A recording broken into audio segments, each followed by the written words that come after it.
Alright, here's my playthrough of Super Star Wars for the Super Nintendo.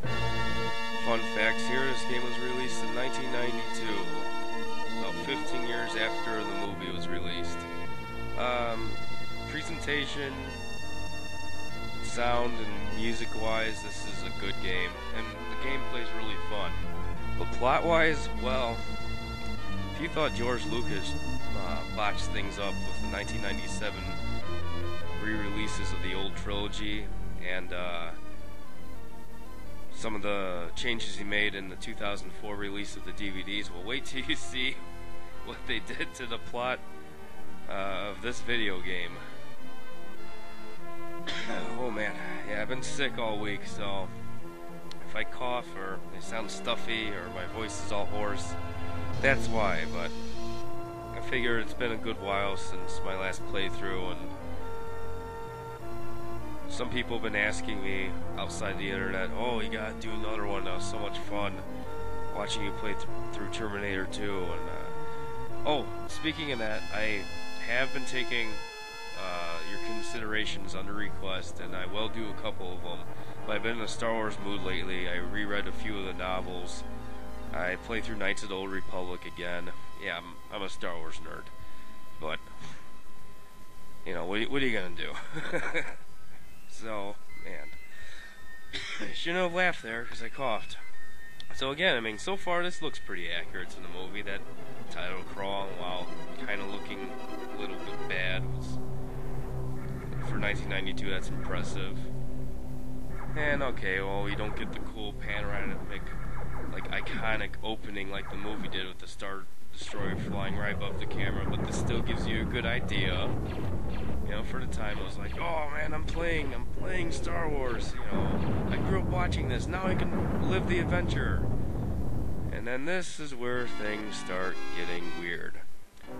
As I recall, I don't really remember Luke Skywalker fighting for his life on the Dune Sea, slaughtering scorpions and birds and other assorted creatures you'll see me run into.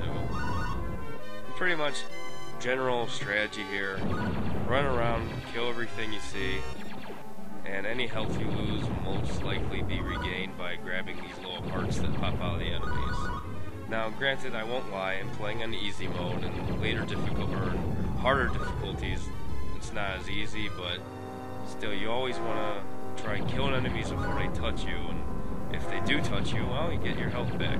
Oh, fun fact here, those are womp rats, like Luke says near the end of the movie. That, you know, oh, it's not impossible blowing up the Death Star by shooting proton torpedoes through the shaft or whatever. I lost my train of thought. But whatever, those are womp rats. Only Star Wars nerds will care what I'm talking about anyways. You saw back there, I grabbed a blaster power up, and now instead of a blaster, I have like this weird flame gun. Anyway, this is actually essential to making this game a hell of a lot easier. There's 5 blaster upgrades in all, and I mean, even the flame upgrade makes life so much easier than the blaster. I mean, I guess those little, you know, all the blasters you see throughout all 6 of the movies don't do squat. It's all about the upgrades they invented for this game. And you'll notice, as I play through this game, this kind of has a, as I like to call it, a Tom and Jerry background complex, where a lot of the parts of the stages you'll see me run through are repeated. I mean, it doesn't bother me, but at the same time, I can't help but recognize that that's kind of artificially extending the level. Whatever, what you gonna do? There's not much you can do about it. But this is a fun game. Oh, here's the boss here. Edge towards the screen like that, and then go back as soon as you see the boss's life bar appear. That way you can stand right outside the pit here. Yes, and I know I'm fighting the Sarlacc pit monster, which doesn't appear until Return of the Jedi, but the programmers or whoever made this game said, screw it, we'll put it in there anyway. Anyways, this is all you have to do, even if you have the weakest weapon, the original blaster rifle.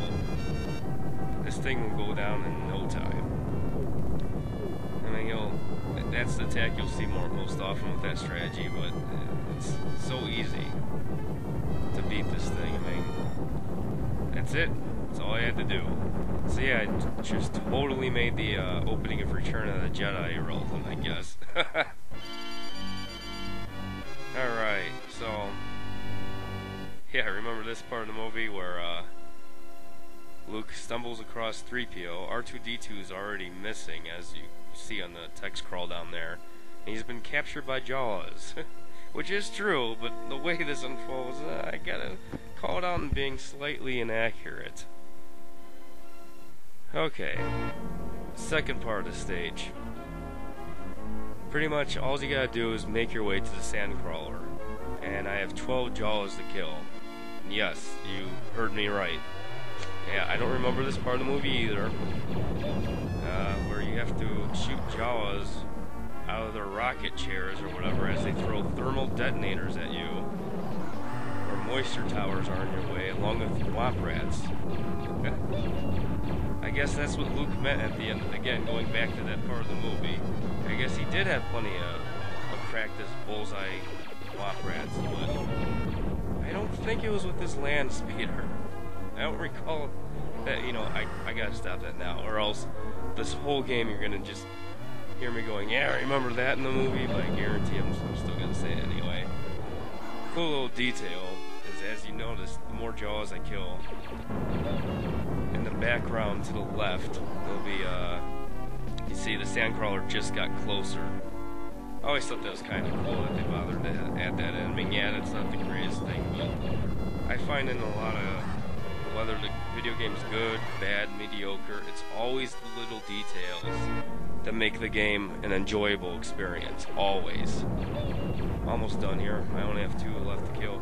Oh yeah, you can use your jets, you can fly around and like do a complete 360, 180, go in any angle you want to, but it's just so much easier keeping it on this perspective, not using your jets, letting the Jawas come to you, you know, and then killing them. Otherwise, you just run around uselessly, and you hit things, and it's just annoying. What you just saw me do, that's the strategy. That's the way to go. Anyways, I hope you enjoyed part 1 here, and stay tuned for more Star Wars video game wackiness.